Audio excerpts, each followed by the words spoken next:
Bonjour à tous. J'espère que vous avez encore un petit peu d'énergie pour cette fin de journée. On va faire une session qui s'appelle Application moderne, comment mieux accompagner le business. On a fait une session ce matin qui était aussi sur les applications modernes. Je définirai rapidement après de quoi on parle. Et l'objectif était plutôt de faire un retour d'expérience de 3 éditeurs clients qui ont montré chacun dans leur domaine une application en mobilité ou moderne. Donc on avait une application pour la gestion des chantiers, une application qui était dans le domaine de la santé et une troisième sur la partie manufacturing. Là, l'objectif, c'est un peu de faire le pendant de cette session ce matin pour expliquer quelle est la démarche qu'il faut mettre en place pour arriver à produire ces applications modernes. Alors, quand on parle d'applications modernes, on va parler d'applications qui doivent prendre en compte aujourd'hui le fait que l'univers a un petit peu changé, à savoir prolifération des devices, de plus en plus de devices connectés, et évidemment de plus en plus connectés aussi, toute taille de device, connectés à n'importe quel moment, etc., qui doivent du coup prendre en compte ces nouvelles ergonomies, ces nouveaux form factors, ces nouvelles expériences naturelles et intuitives. On va penser au touch, on va penser à la géolocalisation, à l'accéléromètre, des choses comme ça. Elles vont devoir aussi, ces applications, puisqu'elles sont se connecter au réseau d'entreprise, récupérer des données, mais aussi à des données externes. On pense à des réseaux sociaux ou autres. Elles vont devoir aussi, et notamment via la DSI, pouvoir évoluer rapidement. Ça, c'est une des demandes récurrentes des directions métiers. Et pour cela, on va penser à du développement agile, que ce soit dans le cloud ou pas. Et puis le cloud va aussi servir pour pouvoir accélérer des démarches qui vont vers l'international ou accélérer quand on a besoin de puissance, de stockage, de calcul, etc. La dernière chose, c'est que évidemment, elles doivent être sécurisées. C'est pas parce que je sors de l'entreprise que je peux faire n'importe quoi. Donc le monde change. Les gens s'attendent aujourd'hui à pouvoir travailler de n'importe où, sur n'importe quel type de device. Et du coup, on parle maintenant d'applications modernes ou d'applications de nouvelle génération. Je vais laisser Eric, qui travaille chez Avanade, présenter une démarche, expliquer comment aujourd'hui chez Avanade ils accompagnent leurs clients dans cette démarche-là. Et puis ensuite, on fera un retour d'expérience avec Luc et David, qui sont l'un de Microsoft et l'autre de BNPP, sur la mise en place d'une application BNPP Mes Comptes sur Windows Phone, et puis par la suite sur Windows 8, pour avoir un retour d'expérience en live. Je pense qu'il fonctionne, je te remercie. Donc, Éric Bouguin, directeur du pôle développement et intégration d'applications spécifiques chez Avanade.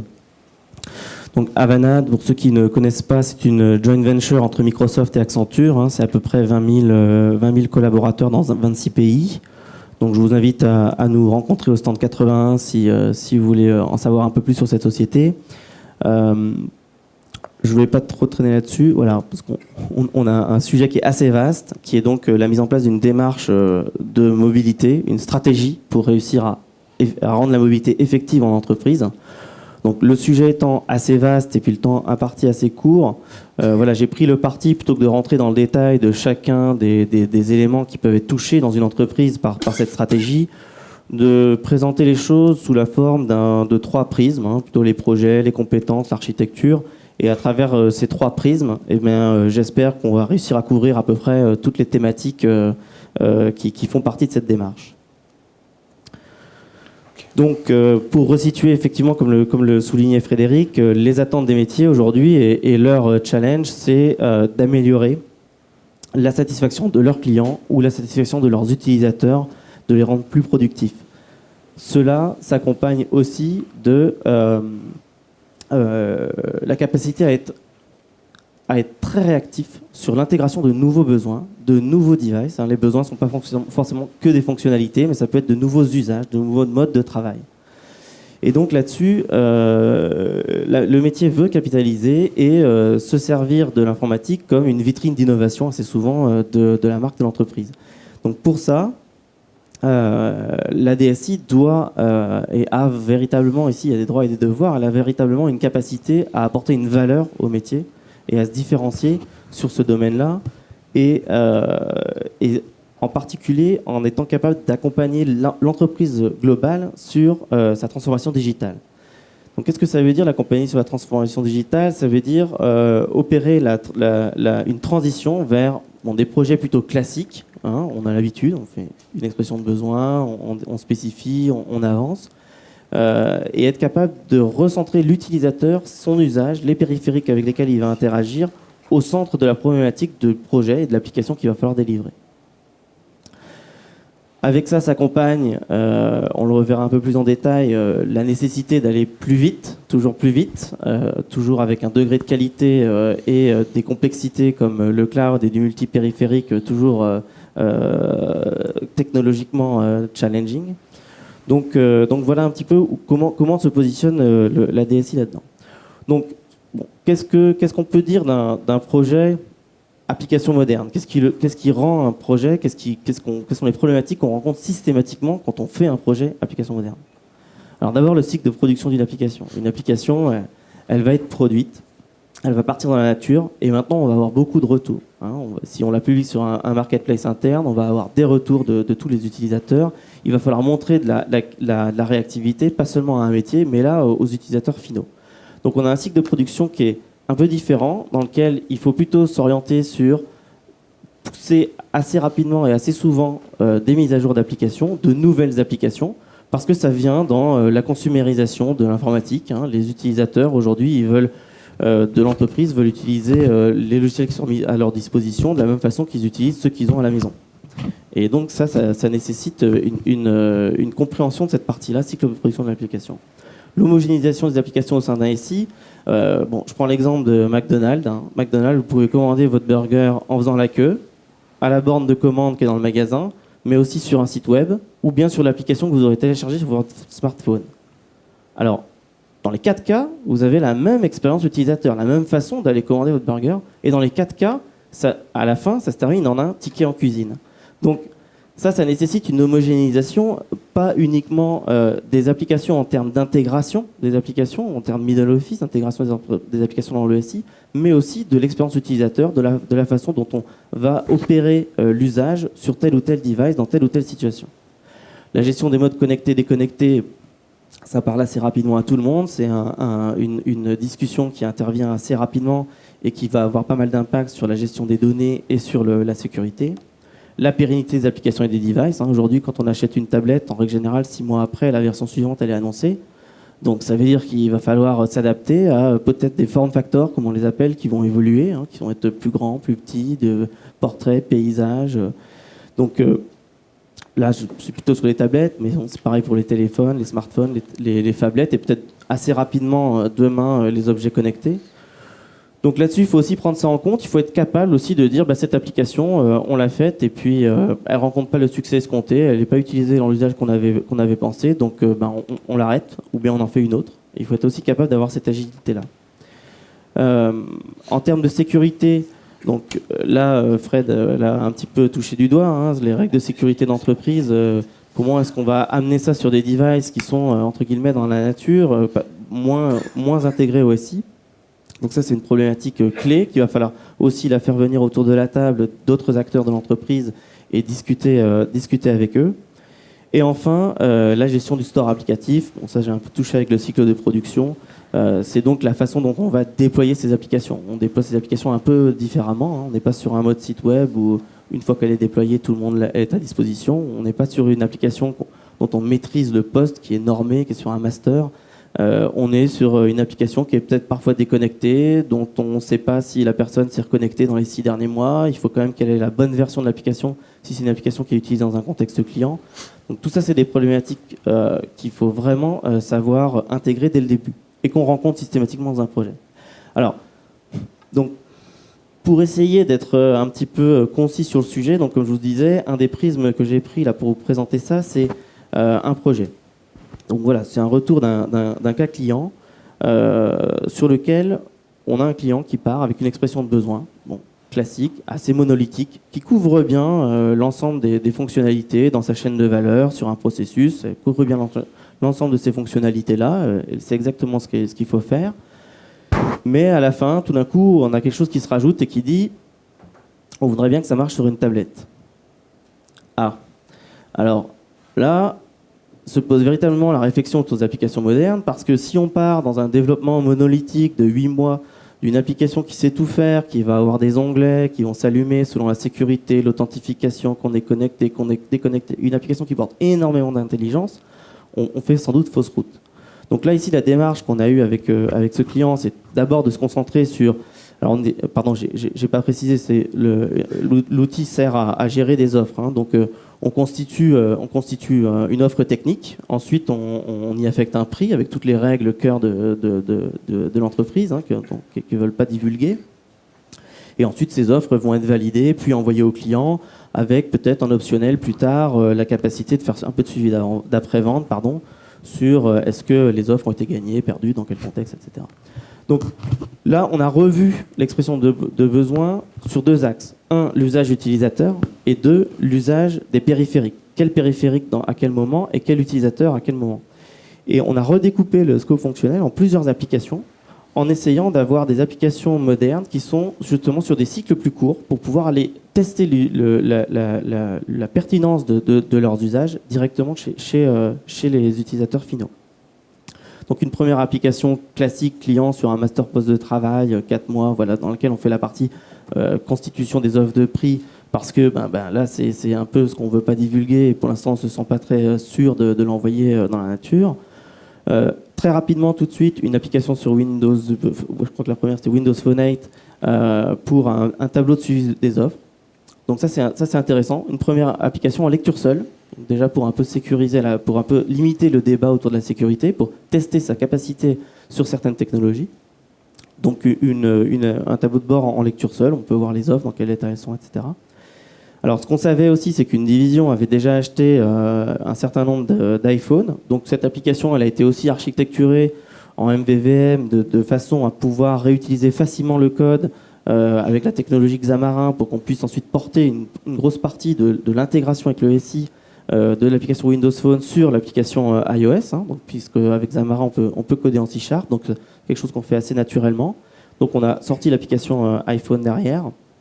Et enfin, l'application tablette qui, elle, était finalement la raison initiale de cet ajout de requirement qui était, eh bien, quand on est en rendez-vous client, on a des volumes qui ont été des volumes engagés par le client final, avec des rabais qu'on lui a fait, et finalement il n'a pas commandé autant que le rabais que le volume sur lequel il s'était engagé, donc on va renégocier des rabais, etc. Et donc là, l'entreprise voulait se doter de la capacité sur tablette à être capable d'avoir cette discussion avec son client sur les données, les reportings spécifiques à ce client.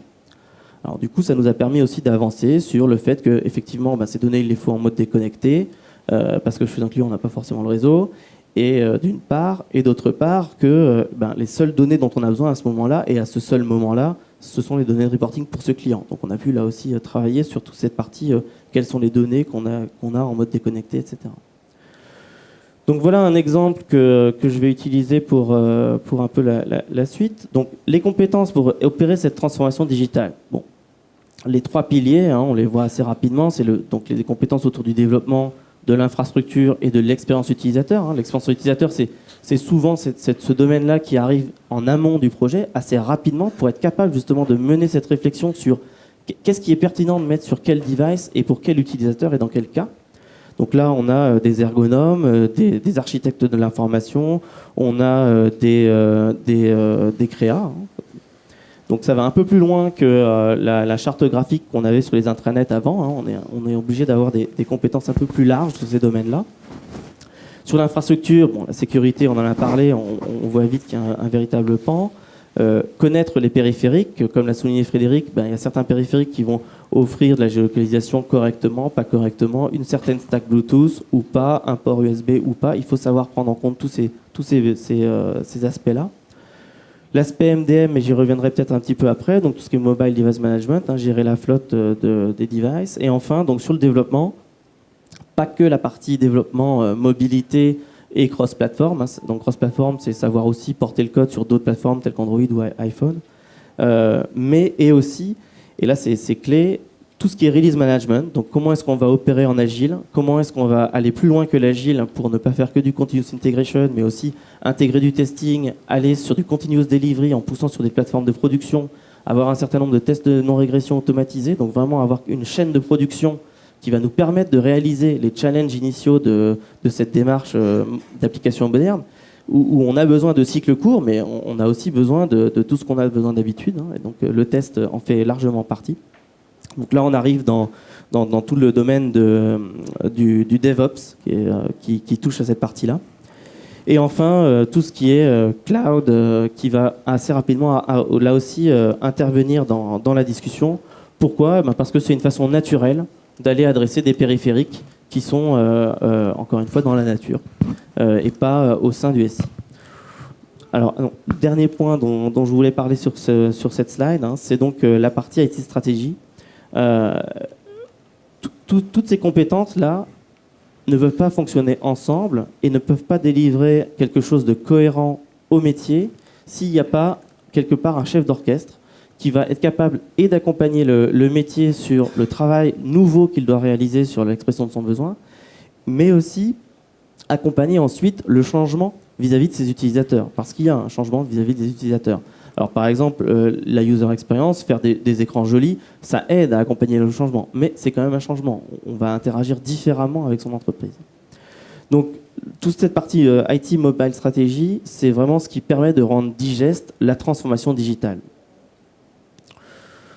Je vais ensuite, voilà, je vous propose ici un schéma d'architecture qui n'est pas un schéma d'architecture qu'il faut prendre comme une bonne pratique stricto sensu. C'est un exemple d'architecture inspiré de l'exemple dont j'ai parlé plus tôt, qui permet d'illustrer là encore un petit peu les étapes et la démarche. Donc en bas à droite, vous retrouvez le back-office qui n'a pas bougé, qui n'a pas changé, et qui ne doit pas forcément être impacté par ça. Hein, il faut qu'il puisse continuer à travailler de façon normale et pas disruptive.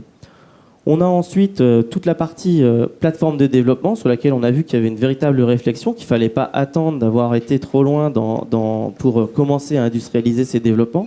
Il faut démarrer dès le départ, mettre en place les bonnes pratiques, parce que c'est ça qui va permettre d'être non pas gagnant sur une première application, mais gagnant sur la trajectoire des applications qu'on va sortir dans l'année. Ensuite, la production, donc que j'ai rapproché un peu du développement, toujours dans l'esprit DevOps, de ne pas avoir une approche agile en développement qui permet d'avoir un sprint de 3 semaines et une application qui est prête, et puis ensuite 2 mois pour la sortir sur la plateforme de production, parce que il y a du provisioning, il y a des règles, il y a des choses compliquées. Et donc, du coup, on a perdu cette notion-là. Donc, il y a vraiment là aussi la transformation, encore une fois, et cette transformation digitale qu'il faut opérer, elle ne touche pas que à la partie à gauche, l'application qu'on déploie.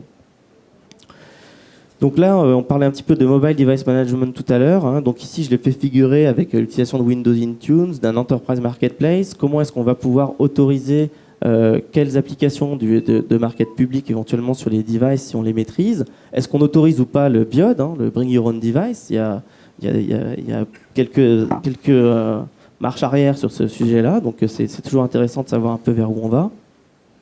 Et comment on gère sa flotte? Est-ce qu'on est sûr que les commerciaux qui sont en train d'utiliser une application devant leurs clients, ils ont une application qui est vraiment à une version qui est la bonne et qui est celle qui est validée par l'entreprise? Ça, c'est très important. Enfin, sur la partie applicative, bon, là, ce que j'ai fait figurer, c'est un exemple d'intégration. Hein. Donc, typiquement, on a des données qui partent de la prod. Par exemple, un service de conversion qui va créer des petites bases SQLite qu'on va pousser sur les devices pour pouvoir avoir du mode déconnecté. Il y a d'autres façons de faire. On peut passer sur du SQL Azure, utiliser Azure Mobile Services, avoir des notifications sur de la mise à jour de données. Il y a énormément de scénarios d'intégration possibles. Là encore, est-ce que c'est le même scénario pour tout le monde? C'est pas dit. Il faut étudier ça au cas par cas des usages et des périphériques. Enfin, comme on est dans le cloud, on a aussi tout de suite la capacité à mettre facilement en place une petite application web, par exemple d'extranet, qui va permettre, alors nous dans notre cas, ça a été très facile du coup de permettre un petit reporting en mode extranet pour que les clients puissent voir sur les 12 derniers mois les offres qui leur avaient été adressées par cette société. Donc ça c'est très simple, on a les données, elles sont dans le cloud, on sait isoler les choses. Et en plus de ça, la capacité du cloud, c'est quand même de savoir gérer le pic de charge du lundi matin à 9h, les jours fériés, et de s'adapter là aussi en fonction de l'usage qui est fait, pas uniquement en mode run, tel que je l'exprime, mais aussi potentiellement dans le cadre de ajout d'application. C'est-à-dire qu'il ne faut pas que quand on ajoute une application, ce soit un frein et qu'on doive rajouter des serveurs ici, des serveurs là, et que ça prenne du temps. Là, le cloud répond très très bien à cette problématique-là. Voilà, donc le panorama, il est assez vaste, encore une fois, hein, donc j'espère avoir réussi à un petit peu toucher du doigt chaque domaine. Donc je pense qu'on a à peu près touché l'ensemble des mots-clés que je voulais illustrer aujourd'hui dans cette présentation. Et puis je vais laisser donc la main pour un retour d'expérience concret chez BNP Paribas. Merci. Petite précision, hein, si vous voulez poursuivre l'échange au stand 81, j'y serai sur la fin de l'après-midi.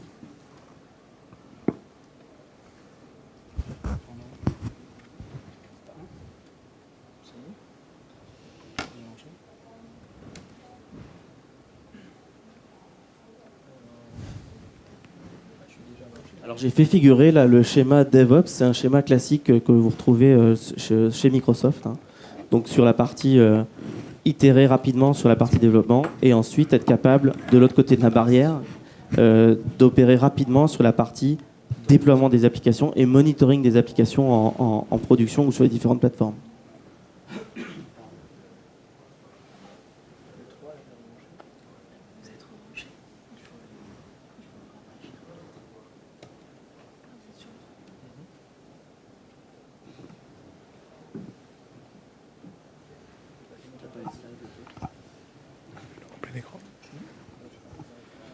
En attendant, David, pour vous faire patienter. vous avez choisi de partir sur Windows. Hein. Oui, tout à fait. Donc, je me présente d'abord en 2 mots en attendant que les slides arrivent. J'espère que ça va pas trop tarder. Donc David Dahan, BNP Paribas. Excusez-moi pour le micro, je n'ai pas l'habitude d'avoir un truc branché sur moi tout le temps. Je suis responsable de la maîtrise d'ouvrage mobile chez BNP Paribas et j'ai en charge donc les applications sur les différents environnements, notamment les applications de gestion de compte. Luc. Donc Luc va se présenter. Luc, il se présentera après. Il se présentera après. Bon, alors je continue. Voilà, vous avez le choix de Windows. Voilà, donc avant de vous parler juste du choix de Windows, je vais faire un tout petit mot sur la mobilité chez BNP Paribas. Donc chez nous, c'est quelque chose d'assez fort. Et dans les équipes, on a marqué le coup par des équipes qui sont dédiées, aussi bien à la maîtrise d'ouvrage que le marketing, qui travaille avec nous de manière très étroite, ainsi que l'IT, pour lequel il y a aussi une équipe dédiée au développement du mobile. D'ailleurs, je les remercie, je les félicite parce qu'ils sont ici présents. S'ils peuvent se lever juste quelques secondes pour qu'on puisse les voir, si vous aurez des questions à la fin de la session. Donc, Monsieur Guillaume Douanel, ici présent, et Peter Lehmann, qui s'occupent tous les deux, côté IT, des développements du mobile. Voilà, donc chez nous, une forte volonté d'avoir des équipes dédiées, spécialisées pour le mobile, parce que c'est un autre métier finalement. Et on n'a pas souhaité que les développements soient confiés aux gens qui s'occupent principalement du web, qui est une autre philosophie, d'autres usages. Et c'est pour cette raison qu'on a ces équipes dédiées chez nous, aussi bien à la maîtrise d'ouvrage, au marketing et au niveau de l'informatique. Luc ? Donc je me présente, je suis Luc Vauvan, je suis consultant chez Microsoft Consulting Service et j'ai eu la chance d'accompagner la BNP dans le développement des applications mobiles sur nos plateformes Windows 8 et Windows Phone 8. Et justement, David va nous raconter un peu l'histoire de BNP sur la plateforme Windows Phone.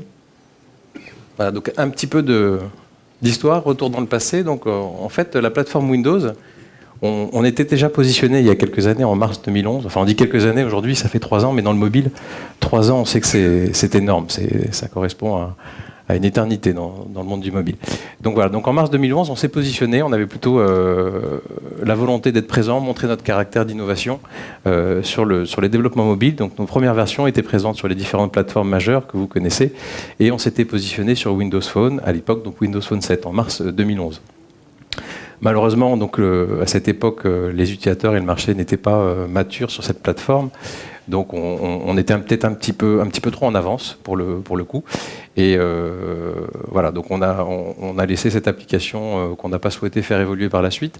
On a ensuite mené par rapport aux évolutions du parc de marché. Donc à cette époque, enfin en octobre 2012, on avait 4,2% exactement de part de marché de Windows Phone, pour avoir une progression assez significative, très majeure, pour passer avec une progression de près de 9% en une année, et arriver aujourd'hui, en octobre 2013, à près de 13% de part de marché. Donc à 13%, on se dit, au-delà du caractère innovant, on se doit d'y être, et c'est une plateforme sur laquelle on doit être. Excusez-moi pour le micro, je ne sais pas si ça marche bien, mais... ouais. Bon, donc voilà, à 13%, voilà, c'est un acteur incontournable aujourd'hui dans le monde du mobile. Donc la plateforme Windows est présente, elle est là avec une gamme de produits extrêmement importante, un large choix de téléphones, donc dans la partie qui est aujourd'hui apportée par la gamme Nokia, qui est très très large.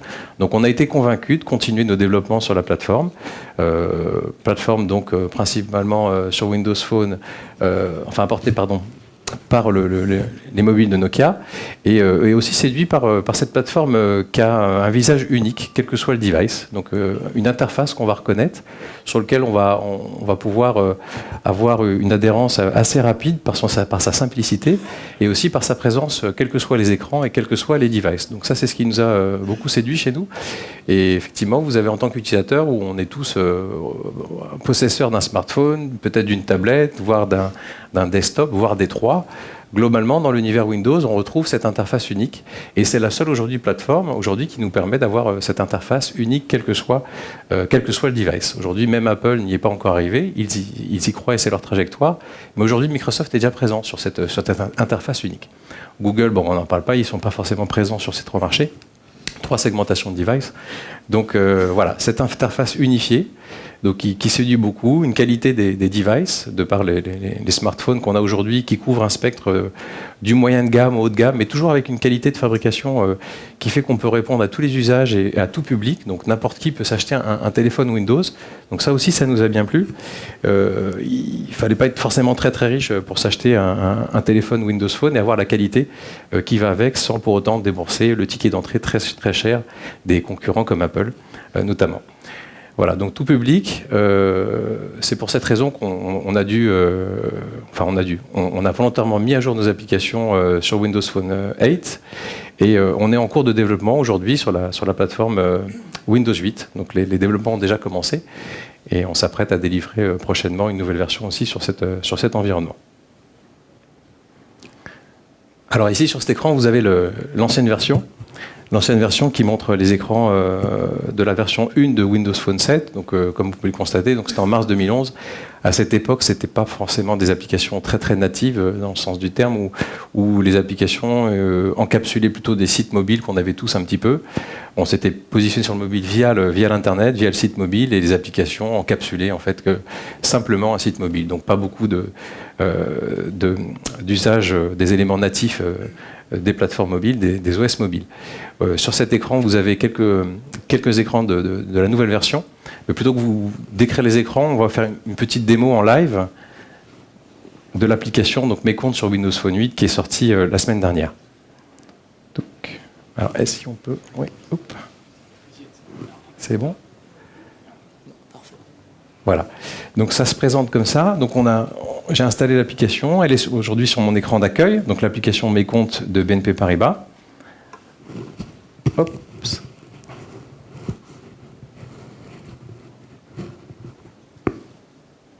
Voilà. Donc au lancement de l'application, donc je vous passe la phase d'enrôlement. Donc il y a je ne sais pas si on arrive à voir là, c'est tout blanc. C'est un peu clair. Bon, normalement, en fait, il y a l'image de la météo. Donc, après s'être enrôlé, après avoir fait un profilage du client, donc le client va pouvoir choisir, après s'être identifié une première fois, des spécificités sur la surveillance de la position de son compte en rentrant des valeurs, un seuil de vigilance et un seuil critique qui, selon la valeur de la position du compte, indiquera un visuel de météo, de pluie, de soleil, de nuages, qui lui donnera tout de suite un overview de sa position sans avoir besoin de se connecter. Donc en usage mobile, très pratique, on lance l'application et on verra immédiatement la situation de son compte. Accompagné du visuel, il y a derrière un petit logo aussi qui remontre aussi la situation du compte. Ah voilà, là c'est très bien. Et aussi une deuxième fonctionnalité qui ne nécessite pas non plus d'authentification. Donc c'est un double tap sur le profil qui est créé. Oups. Voilà. Donc au double tap, vous pouvez apercevoir donc le solde du client ainsi que son avenir. Donc tout ça sans avoir besoin de se connecter. Donc un usage. Oui, il n'est pas très riche ici, oui. Effectivement. Mais... Et en fait, on voit que cette information, elle remonte même jusqu'au niveau de l'écran d'accueil. C'est-à-dire que dès qu'on déverrouille son téléphone, on a immédiatement ces informations. Alors ces informations, effectivement, sont aussi présentes sur la tuile qui va se retourner pour montrer effectivement le visuel de la situation de votre compte. Donc pas forcément sous forme de valorisation, mais sous forme de météo. Alors je vais rentrer en mode démonstration. Donc dans l'application, sans avoir besoin d'identifiant et de code secret, on va pouvoir montrer quelques écrans via un mode démo qui vous permet de parcourir l'application. Donc le mode démo est constitué de la manière suivante. Donc aujourd'hui, on s'adresse à une clientèle qui est particulière pour certains, professionnelle pour d'autres et banque privée pour les troisièmes. Les banques privées sont pas encore présents, mais c'est en cours de développement et ils vont bientôt pouvoir avoir une personnalisation de leur application. Donc aujourd'hui, ils ont bien accès, comme une clientèle retail, mais ils n'ont pas de fonctionnalités spécifiques et un habillage graphique dédié. C'est ce qui va venir dans la prochaine release de la version. Donc je vais cliquer sur la partie particulier pour vous montrer quelques écrans et donc ce tableau de bord après connexion qui va vous montrer différentes vignettes qui sont personnalisables, que vous pouvez ajouter ou supprimer, des vignettes aussi qui se retournent. Donc ici vous avez la vignette principale qui correspond au compte chèque. Est-ce qu'on peut mettre un tout petit peu moins de luminosité? Parce que je ne crois pas que vous voyez très bien les écrans. Est-ce que c'est possible? Je pense qu'il s'adapte tout seul. Il s'adapte tout seul. Bon.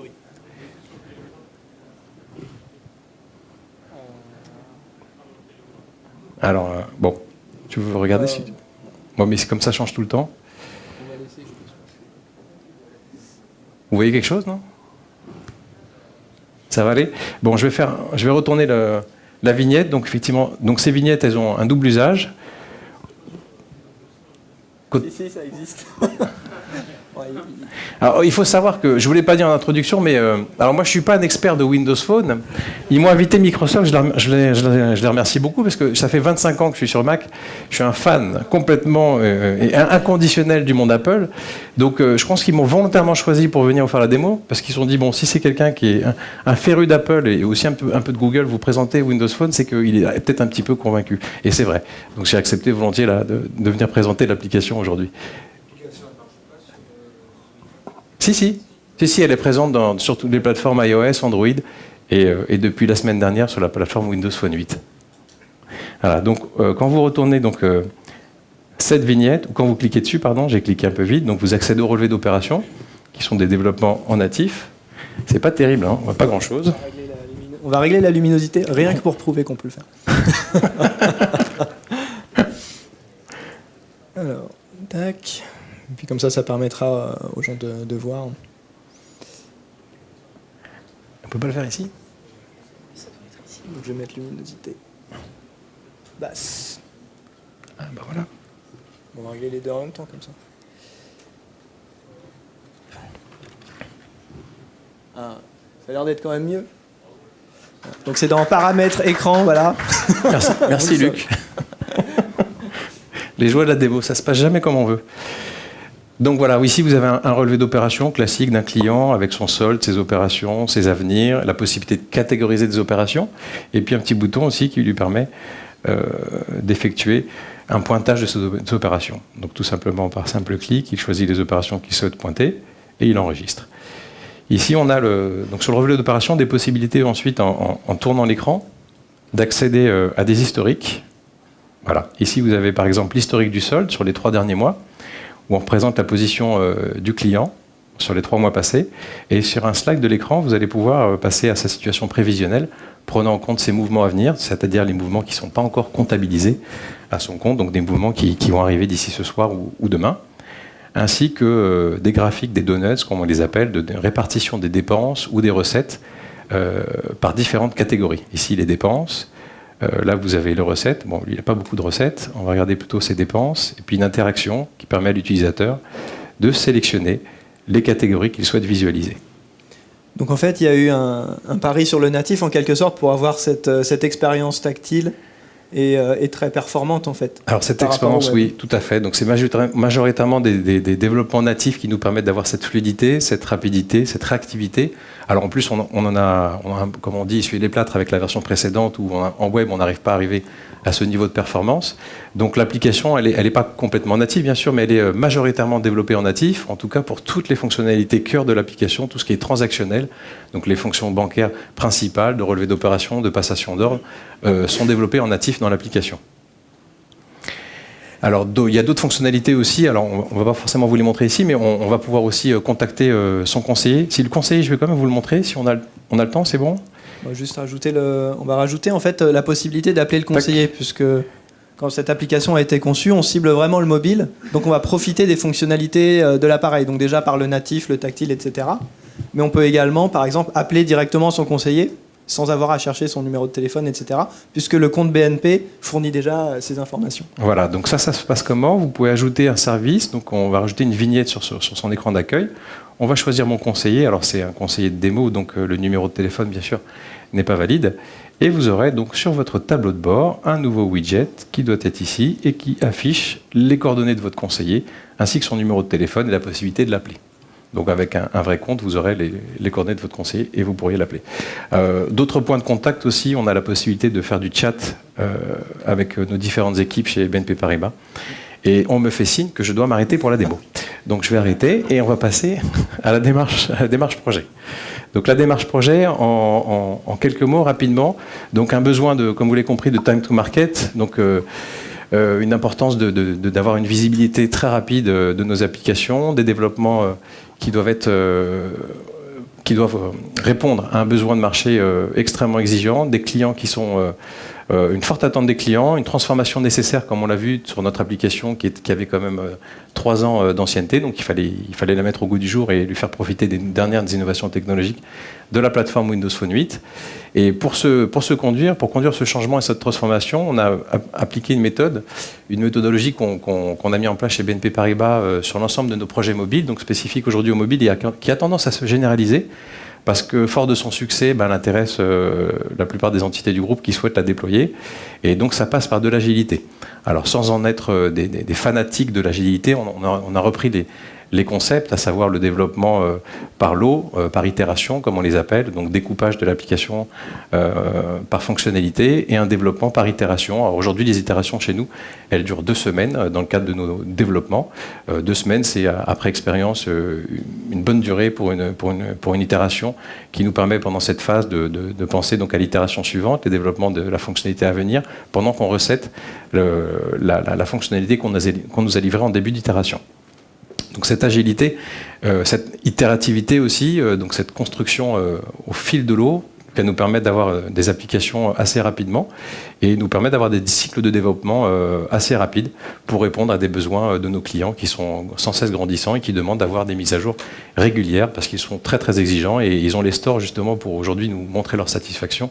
Très important pour nous donc de surveiller aussi le baromètre des évaluations de nos clients parce que vous avez un feedback immédiat, que ce soit dans le bon sens que dans le mauvais sens du terme. Les clients vous remercient ou vous insultent immédiatement dès que vous faites fausse route sur vos applications. Et d'ailleurs, cette agilité et cette itérativité, ça change aussi votre façon de vous organiser, par exemple pour le chat? Oui, alors pour le chat, effectivement, donc c'est pas très vieux chez BNP Paribas de contacter son conseiller avec le chat. Et c'est vrai qu'aujourd'hui, c'est un moyen de communication et un vecteur très sollicité par nos clients. Donc il y a une montée en puissance des utilisateurs qui ne veulent pas forcément nous appeler, qui préfèrent avoir une autre activité pendant qu'ils veulent parler à leur conseiller. Donc le chat est extrêmement plébiscité et on a dû monter des équipes dédiées pour répondre à cette clientèle qui est sans cesse grandissante avec un nombre de chats très très important aujourd'hui. Donc je vais vous parler un petit peu de comment on s'est organisé autour de ce projet Windows Phone 8, mais aussi sur le projet Windows 8 en cours. Donc on vous parlait du cloud en début de session. On s'est appuyé pour le développement sur Visual Studio Online, qui nous permet, en fait, avec notre partenaire Infinite Square, qui a fait le développement de l'application, qui nous a permis à tous de collaborer, autant que ce soit BNP pour remonter les anomalies, vérifier l'avancement des tâches, que Infinite Square pour le développement, la gestion du code source, le suivi des tâches de développement technique, et pour Microsoft aussi pour contribuer en termes d'audit, en termes de vérification de bugs et de correction. Donc on s'est tous connectés finalement de manière sécurisée sur Visual Studio Online pour faire tous ces aspects techniques et collaboratifs. Et la mise en place de cette plateforme a coûté à peu près une dizaine de minutes, c'est-à-dire qu'on se connecte, on va créer la solution et elle va être disponible immédiatement au Microsoft Account que vous avez déclaré. Donc du coup, c'est devenu finalement le cœur du centre de développement, si vous voulez, de ces applications. Et donc, elle est disponible de partout, où que l'on soit. Donc c'est un avantage extrêmement intéressant pour des process agiles.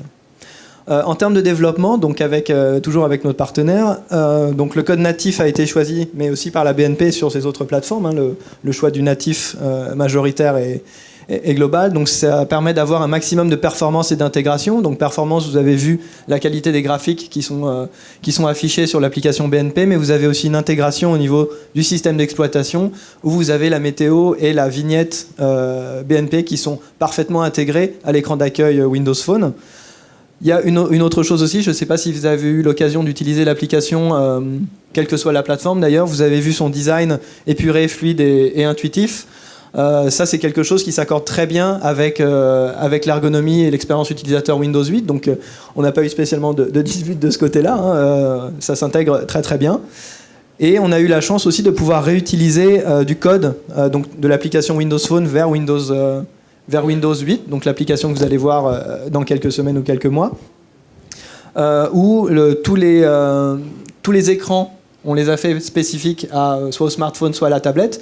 Mais par contre, tout ce qui est règles métiers, accès aux données, est du code complètement réutilisé entre les deux plateformes. Ce qui économise un temps certain et permet de se concentrer sur l'expérience utilisateur. Donc extrêmement importante vu l'exigence des utilisateurs de ces applis. Et donc en termes de collaboration avec Microsoft, donc Microsoft et Infinite Square, notre partenaire, on a participé à beaucoup de chantiers techniques, donc architecture, performance, sécurité, etc., en parallèle et avec les équipes de BNP Paribas qui ont des équipes dédiées au mobile, des équipes techniques. Donc on a travaillé ensemble main dans la main pour produire rapidement une application de qualité. Alors, concernant cette collaboration, donc elle est intervenue à plusieurs niveaux. Donc ici, vous voyez sur la timeline entre le début des développements qui était en septembre 2013 et la release qui est apparue sur le store la semaine dernière. Donc vous voyez des petits jalons sur la timeline où vous voyez toutes les phases où est intervenus les testeurs internes de Microsoft, donc les 50 testeurs internes que tu as sollicités, Luc. Voilà, donc pour la petite histoire, en fait, on a un réseau social d'entreprise qui s'appelle Yammer chez Microsoft.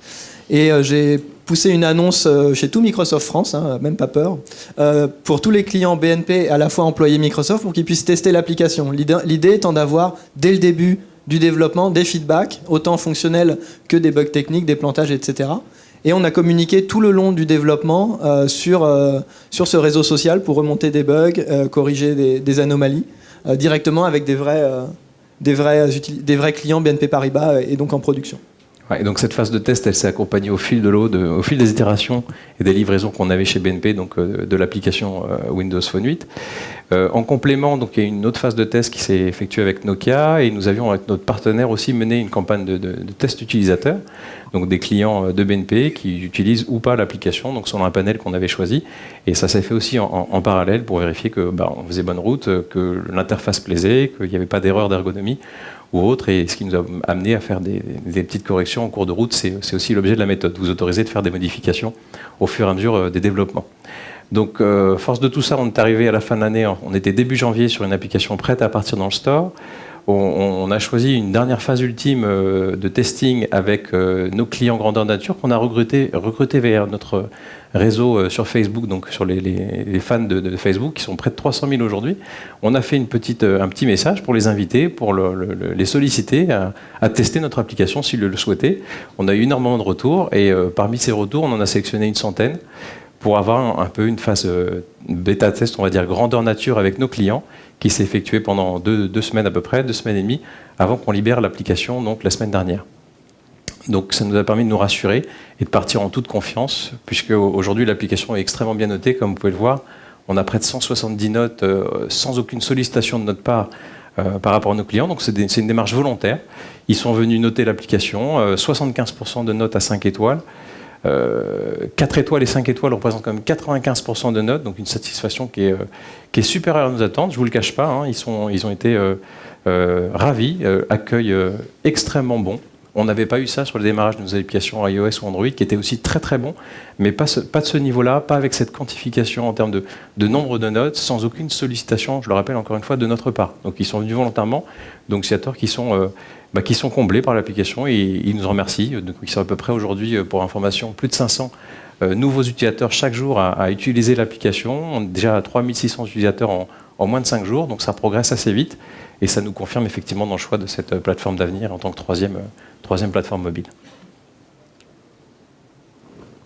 Donc on vous invite évidemment à télécharger l'application BNP Paribas si vous êtes client. Et si vous n'êtes pas client, je suis sûr que David sera ravi de vous accueillir dans les agences BNP. Voilà, merci à vous. Si vous avez des questions, parce que je ne sais pas si on a encore un petit peu de temps. Avant de finir, je vous invite à aller voir les zones expérientielles si vous avez encore un peu de courage, un peu d'énergie, etc. Il y a 6 pôles disséminés un petit peu dans le salon, bureau, à la maison, secteur public, service public, pardon, mobilité, retail. À chaque fois, il y a des mises en situation et donc il y a des applications à découvrir. Je trouve que c'est intéressant de voir aussi un petit peu ce qui se fait dans d'autres domaines.